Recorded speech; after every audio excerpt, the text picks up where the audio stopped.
Welcome to 5 Minutes Alone with God. Today we are in the book of Ruth. We are in chapter 3, starting in verse 1. Then Naomi, her mother-in-law, said to her, "My daughter, shall I not seek security for you, that it may be well with you? Now Boaz, whose young women you were with, is he not our relative? In fact, he is winnowing barley today at the threshing floor. Therefore wash yourself and anoint yourself. Put on your best garment and go down to the threshing floor. But do not make yourself known to the man until he has finished eating and drinking. Then it shall be, when he lies down, you shall notice the place where he lies, and you shall go in, uncover his feet, and lie down, and he will tell you what you shall do." And she said to her, "All that you say I will do." So she went down to the threshing floor, and did according to all that her mother-in-law instructed her.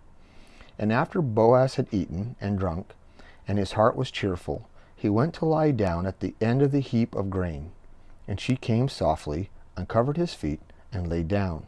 Now it happened at the midnight that the man was startled, and he turned himself, and there a young woman was lying at his feet. And he said, "Who are you?" And she answered, "I am Ruth, your maidservant. Take your maidservant under your wing, for you are a close relative." And then he said, "Blessed are you of the Lord, my daughter, for you have shown more kindness at the end than at the beginning, in that you did not go after young men, whether poor or rich. And now, my daughter, do not fear, for I will do for you all that you request. For all the people of my town know that you are a virtuous woman.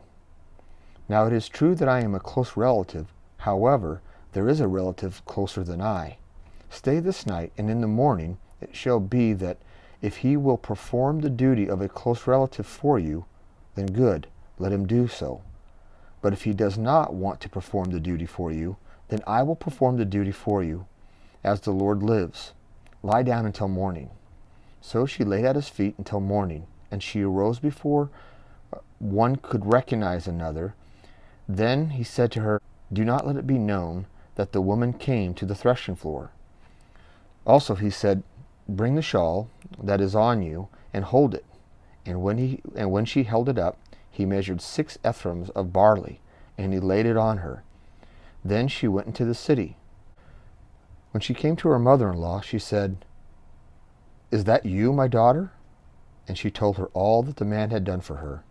And she said, "These 6 ephraim of barley he has given me, for he said to me, 'Do not go empty-handed to your mother-in-law.'" Then she said, "Sit still, my daughter, until you know how the matter will turn out, for the man will not rest until he has concluded the matter this day." So what's taking place here? Well, the mother-in-law has given the daughter-in-law some instruction, because she's seeking a way of getting Ruth married. And this is following a cultural pattern of that time period. Now, we don't understand everything that's taking place, but basically what happened is Ruth is saying, "Hey, I'm available to marry you, Boaz." And so she's basically asking him, "Will you marry me?"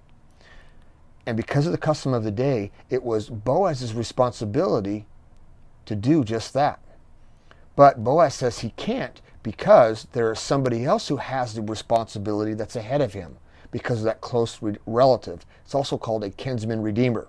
It's very important later on in a different type of relationship with Christ, who is the kinsman redeemer of the children of Israel. So Boaz gives her a bunch of food, goes back to Naomi, and Naomi's like, "Wow, this is a ton of food," and recognizes that Boaz is not going to rest until he resolves this matter. And then tomorrow we're going to find out what happens.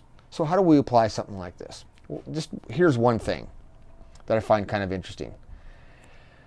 Sometimes we have to follow the advice and wisdom of those who are older than us, even if we don't really understand how the matter is going to take place. We just need to be obedient to them. And that's really what Ruth is doing with her mother-in-law. She may not understand everything that's going to take place, but she's just putting her trust and faith in those who are wiser than her, and she does so. Sometimes we need to do the same thing when we're reading God's Word. Just believe what God says and then trust it and follow it through. God has your best interest in mind. So there's our time together today. Have a great day. Ruth chapter 4, verses 1 through 12.